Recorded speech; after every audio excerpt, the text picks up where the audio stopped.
Kwam Yasharala Israel. Shalom. This is your brother Azan here. We're going to do another quick cut. We're going to see if we could cut Colossians chapter 2 and verse 14 in under 5 minutes.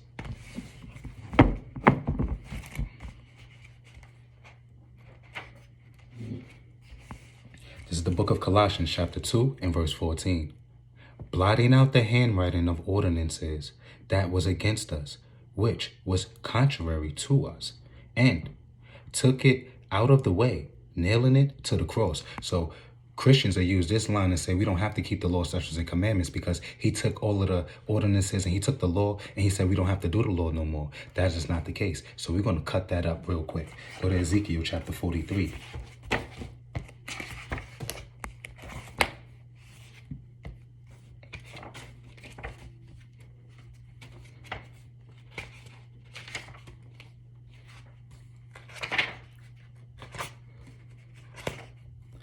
This is the book of Ezekiel, chapter 43 and verse 11.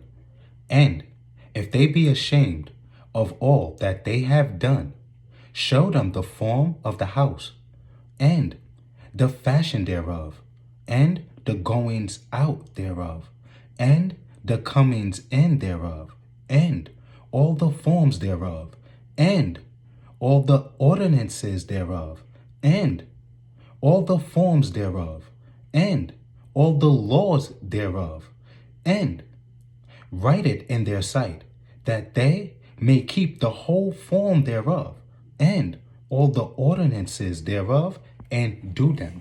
Let's go to Romans chapter 13 and verse 2. So clearly the law is still in play. We have to keep that.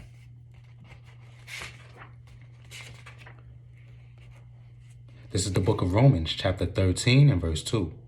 Whosoever therefore resisteth the power, resisteth the ordinance of God, and they that resist shall receive to themselves damnation. So you're going to get punished. You're going to get hurt if you're not keeping the law, statutes, and commandments of God. Let's go to Jeremiah chapter 33.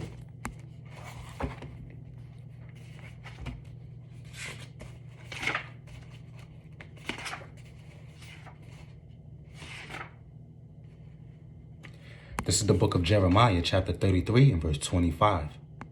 Thus saith the Lord, if my covenant be not with day and night, and if I have not appointed the ordinances of heaven and earth, then will I cast away the seed of Jacob and David my servant, so that I will not take any of his seed to be rulers over the seed of Abraham, Isaac, and Jacob. So if the moon can be moved by a man, if the sun can be moved by man, if stars can be moved by man, if the sky doesn't have to turn blue, it will always be black by man. At the end of the day, it wouldn't matter if we kept the law, statutes, and commandments of God or any type of ordinances, because at that point, God will be done with us.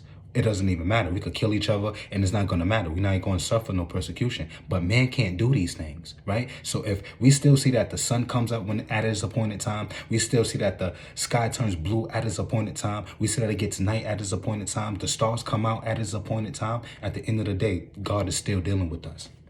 For I will cause their captivity to return and have mercy on them. Go to Ezekiel chapter 11. This is the book of Ezekiel, chapter 11, verse 20.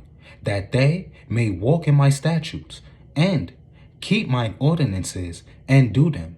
And they shall be my people, and I will be their God. Go to Colossians chapter 2 and verse 20.